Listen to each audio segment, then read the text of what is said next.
I hope you're all having a wonderful day and welcome to my channel. I cannot wait to share with you guys the new Urban Decay Naked Honey palette. I was so surprised by this. Urban Decay did just send me this and I was not expecting it at all. And honestly, I'm so impressed by this palette. It is just so beautiful. I love the shadows they use. I'll be totally honest. In the past couple palettes that they've come out with, I haven't been that like inspired or excited about the palettes. Maybe just because there's so many bright, colorful things coming out that when you see a neutral palette, it doesn't really grab your attention. But I love this shade here, Honey. It's just so beautiful, and I just could see myself using this palette every day for glam things. Like, I feel like this is a really universal palette when it comes to like whatever you want to do and even whatever level you're at. So I created an eyeshadow look today using this palette, but I didn't use this honey color just because I feel like there's going to be a lot of tutorials using that shade. So I used more of these shades over here, the darker shades, just to show you what else you could do with the palette. I definitely see myself using this more in the future, so if you do want to see a tutorial using these colors over here, let me know. But I'm really excited to share with you guys today's tutorial. I hope you love it, and let's get started. I have this cute little bag I'm using for today's look, and this is not sponsored by Urban Decay. I was just really excited they sent me this palette. I feel like that honestly like never happens where I get a palette before it comes out, so I was really excited to use it. And then just looking at the colors, I was so inspired. So that's really what the why is behind this video. It's not sponsored. But basically what I'm going to do to start, I'm going to take the eyeshadow brush that it comes with the palette. It's the Naked Honey brush. It's really cool because it kind of looks like honey in the middle. Like they nailed the color. It looks so good. So I'm going to use this just to start. I'm using the fluffier end of the brush. Now, I'll be honest, I'm not crazy with the brushes that they come with. I used to use these all the time, but then now that I've expanded my repertoire and like invested in other brushes, I feel like this is a little bit too stiff and I would have a hard time blending with it. So I'll just use this to put down the first color, and I'll be using this side a lot later on too, but I'll be using some other brushes just to help blend out the eyeshadows and make sure they look as flawless as they are. Oh, and I should mention, I don't have a primer on. I did put like a little bit of primer on this side, but I already put on like concealer on my eye, and I also set it with a powder. So it's been a little while, so that's why I'm not going to put a primer on top of the powders since I've already set it. So going in first, I'm taking the shade Swarm and picking that up on the Naked Honey brush on the fluffier side. So what I'm doing is I'm kind of starting off in the outer corner area. So if you look at my eye on the other side, most of the color is in the outer corner area. So that's why when I first go in with a shadow, I don't know how pigmented it's going to be, how easy it's going to be to blend. So that's kind of why I start in the outer corner. So that way, if I do accidentally pick up too much color, I can kind of blend that out and fade it towards the inner corner and blend it like that. But in general, I feel like I've just gotten the habit of like putting it down out there first because it is easier to blend out colors like as you're putting them on. Like, don't go in with a ton of pigment at first. You do want to blend and build the color.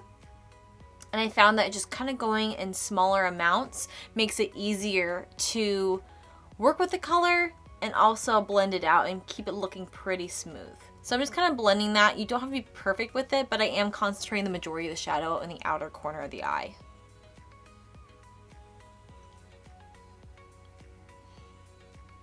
And to blend, I'm just kind of going back and forth. I am going a little bit in circular motions, but because this brush is so stiff, it really does best just to blend it back and forth. I'm actually also going to pick up a little bit of the shade Flyby. It's that really light white shade. It does have a little bit of a shimmer to it, so I'm popping that right underneath my eyebrow. Honestly, I'd be interested in just trying this as a highlight by itself. It's really pretty. Taking the flatter side, I'm going to dip into the Flyby again and just pack that onto my inner eye. So now that I've put that base on, that's when I'm going in with the shade Drip. It's this kind of warmer brown shade towards the end. I'm using my Morphe M433 brush. So this is not the fluffiest brush that I have.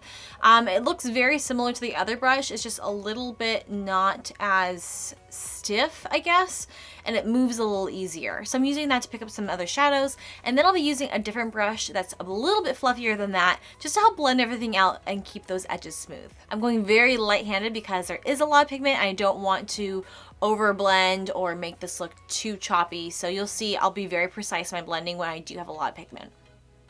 So first, placing that in the outer corner and the upper area, I'm going to start going in circular motions.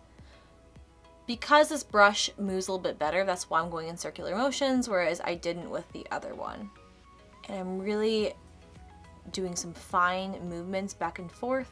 I'm not going all over the eye. I'm being very precise And when you first start blending it out, if you're trying to like make certain areas pop, it's better to go in small sections than to go all over. Otherwise, your blending will get a little muddy and it might be harder later on to make those colors pop. So once I've really defined my eye with this color, then I'm going to start to lightly blend up into that other shadow.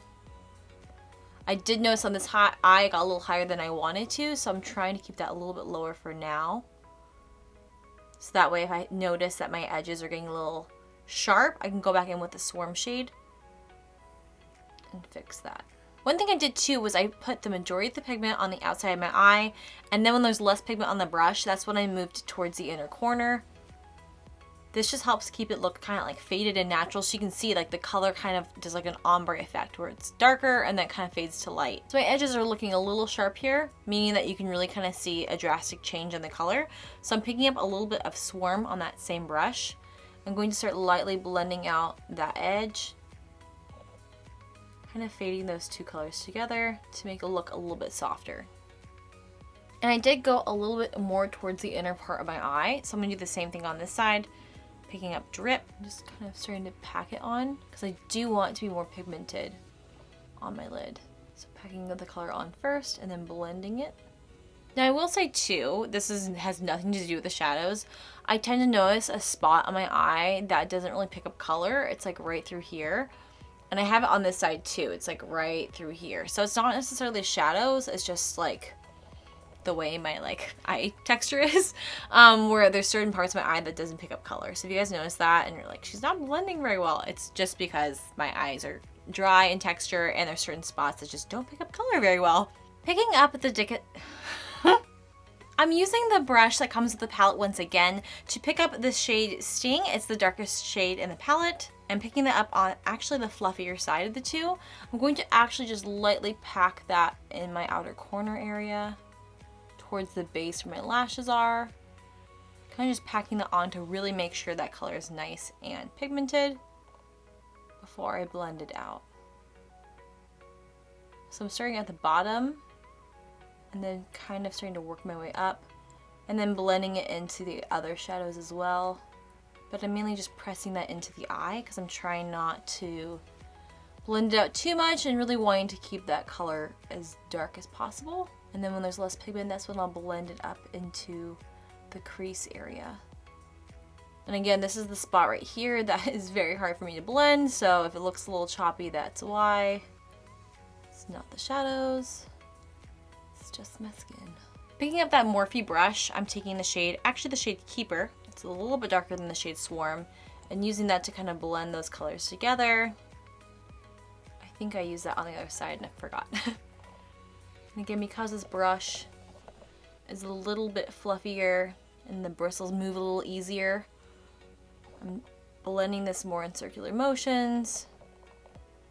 I'm blending it out a little bit further than with the other brush. The edges are looking a little rough though, so what I will do is take a fluffier brush with the shade Swarm just to kind of soften that up a little bit. I really wanted to test out these shimmer shadows to their fullest potential, so I actually didn't use a primer on this side, and I love how it turned out.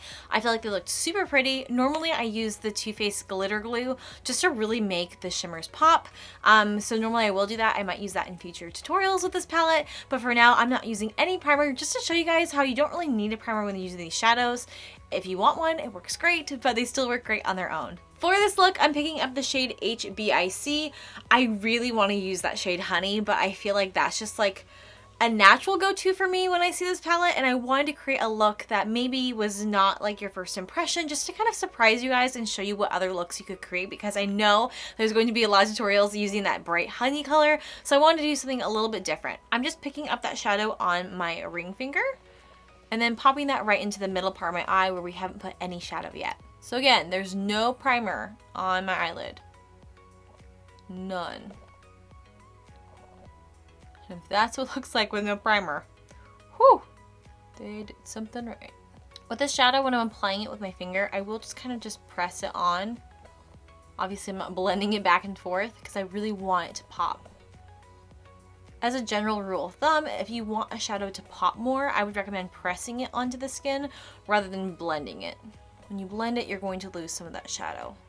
So far what I'm seeing is this side's definitely darker than this side is. So I'm going to go back in with that shade Sting and just add some more of that and bring it a little bit closer to the inner corner, maybe about midway, just to kind of match the other side. And I'm using that Morphe brush. I didn't just go right in with the shadow off the bat and go this dark because it is easier to build up to a darker color rather than just like packing it on and realizing it was too dark and you want to blend it out. It's always easier to build up to it, so that's why I kind of waited until this step just to see where I was at, just to see, okay, it's a little bit darker, so I need to deepen this one up a little bit more to match this side. Underneath the eye, I used the shade Keeper. So that one also does not look yellow in the palette, but when I put it on, it definitely looked more like a marigold color. So I used the shade Keeper and I used a tiny amount of the shade Drip on top of that. So taking the brush that comes in the palette, I feel like this is the perfect brush for under the eye. I feel like it just got in the corner perfectly, and I feel like it was really soft too. Sometimes these brushes are a little bit too hard and it does feel rough underneath my under eye area, and that is a very sensitive area. So if you guys are like me, I really did like this brush for the under eye area.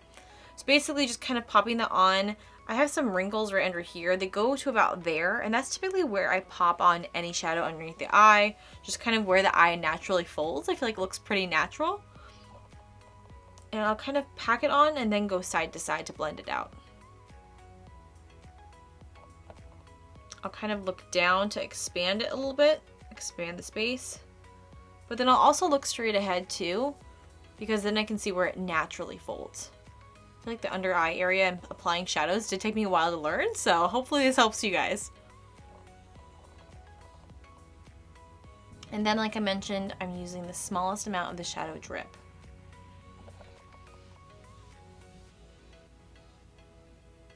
Now that we're all done with the eyeshadows, I'm going to curl my lashes and apply some mascara. So normally I love wearing the normal Perversion mascara from Urban Decay. I couldn't find it anywhere, so I'm using the waterproof version. Mascara is on, and now I'm going in with eyeliner. So I'm using the Benefit Bad Gal Bang 24-hour eye pencil. It's a black liner. And basically what I'm doing with this is I'm just going to run that along my waterline into my lashes.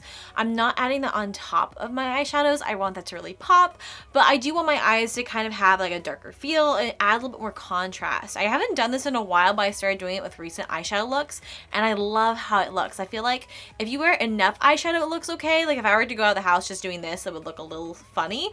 But if I'm wearing this much eyeshadow, I feel like it really adds a little bit oomph to like the eyeshadow look and makes it have a little bit more contrast too. So this is what it looks like without lashes. It really doesn't make that much of a difference. You could totally wear it without lashes, up to you. I just love adding lashes. I feel like it just adds, like, it just ties everything in together. I feel like I can't do a look this glam without lashes, but I could leave the house looking like this without lashes and it'd be totally fine. But for today's look, I'm using the Valentina lashes from Sephora collection and House of Lashes. They collaborated. They have a couple different pairs that they collaborate on, and these are my absolute favorite. You can see them better here, but these are my absolute favorite. I just think they're so pretty. Typically with lashes, I found if you have a hard time picking them, what I'll do is I'll look for some lashes that I feel like if I were to wear these, it would do absolutely nothing. And I feel like those are like the perfect lashes for me. I naturally have pretty thick lashes. As you can tell, like you can't really tell much of a difference looking at the two eyes. So I want to find lashes that will kind of accentuate my eyes without being like, oh my gosh, she's wearing some pretty big lashes. So what I will do is grab the lash, and I also have eyelash adhesive. This is from Sephora collection. I'm not like crazy about one way or the other. I recently got it just to try it, but I do love any adhesive that you can paint on. I just feel like it's so much easier to use, and I feel like you don't waste a ton of product either. I'm gonna try to apply these with my tweezers. I feel like it's this side. No, I think this I can apply tweezers. One of my eyes, I can't remember at the moment, but I can't really apply with tweezers. I try and it just like doesn't work out well. But I'm going to try applying these tweezers, and I'll film it too so you guys can see, because I know that like applying lashes is really challenging. And so hopefully I can kind of like talk you guys through this and show you how I do it. Maybe that will help you in some way. I feel like I'm not the best eyelash application coach, but we'll try and figure this out. So what I do first is I have a mirror. This is a big mirror. But what I'll do is I'll kind of like look down at myself so that it expands my lid space as much as possible. And then I'll place them kind of, I'll kind of go from left to right. So I'll kind of figure out where I want to line it up with my natural lashes. I don't like to go all the way into the inner corner because I feel like if it gets too close, it gets really pokey and it just hurts really bad. So kind of line that up. So I kind of just fold it down, pick it up, and kind of push it in. And I'll grab my lashes too, and I'll just squeeze it in and squeeze them together with my natural lashes. I typically don't like to apply mascara afterwards. If you were to do that, it would look a lot more blended, but I really like to reuse my lashes just to get as much use out of them as possible, because lashes are expensive and they add up. So definitely can't afford to do like one use per lash, but that's pretty good. There's a little bit of a gap there, but it's not the end of the world. I'm feeling very confident. I would not recommend this if you're a brand new user, but I'll grab the lashes with the tweezer, and then I will kind of like push them in, or I'll like grab them with the tweezer just to kind of cinch them together with my natural lashes. But again, if this is like your first time doing it, I wouldn't recommend getting this close to your eye with tweezers. I've just been doing this for years and I feel really comfortable. But overall, I feel like it looks pretty good. It's not like perfect, but the average person probably won't notice. I'll notice because I can see like a little tiny gap, but if you're looking at me like through the camera, like you wouldn't be able to tell, so it looks great. To finish this look off, I'm using the Urban Decay All Nighter Setting Spray. This is like my all-time favorite setting spray, and it's their summer solstice. I don't know if they still sell this because summer's over. It was their limited edition spray. They did send this to me, and I love the smell. I am very picky about smells, and certain ones I'm just like, that does not work for me, but I love this way this smelled, so I'm going to use this today. Just spray all over my face. And I don't have a fan, but if you had a fan, this would be a good time to use it. And just kind of dry that off. I always tell people, even if I'm doing their makeup, don't open your eyes until you know this is dry, because you don't want to do anything that would accidentally cause your mascara to touch your eyelids or anything like that. What I'll do too is I'll tell them, you can open your eyes, just don't open them like super wide. But typically what I'll do is I'll make sure my mascara is totally dry before I spray my face, because I don't want to transfer anywhere. And I think that looks good. So I will take down my hair and show you guys the finished look. And this is what it looks like all together. I love how it turned out. I absolutely love this eyeshadow look. It might be like my favorite ever. I feel like I say that all the time, but like this is truly like my favorite eyeshadow look. I just feel like it looks so pretty, so glam and fun, and I just think it's perfect for fall. And I can't wait to play with some other shadows. I'm dying to try that golden yellow shade. It's so pretty, but I felt like if I'm going to do a tutorial using this palette, I probably should do something else, because I know like that's what I naturally gravitate towards, and I always try to do something a little bit different just because I know there'll be other tutorials using that shade, and I want to show you guys what else you could do with this palette. So let me know what you guys think. I love how it turned out. I just think it's so pretty. I feel like the shadows blended much better, honestly, than I thought they would, and I'm really impressed by this. So yeah, let me know what you guys think. Are you guys going to get the palette? You're probably like me and you probably already own like a lot of different palettes, but this palette is so gorgeous. Like, it's truly like the first palette, like even if I didn't receive it from them, which thank you by the way, Urban Decay, if I didn't receive it from them, I probably would have gone out and bought it myself, just because I don't know, I feel like a lot of their palettes don't really speak to me. They look very similar. They do use a lot of neutrals, and I think there's a lot of other brands that use bright, bold colors, and maybe that's why I like it, because the yellow is so bold, and I just love the color yellow. I just feel like it's so happy. But yeah, I just felt so drawn to this palette, and I was so excited when they sent it to me. I could not wait to get my hands on it and play with it. So I hope you guys enjoyed this tutorial. Thank you so much for watching, and I will see you in my next video. Bye!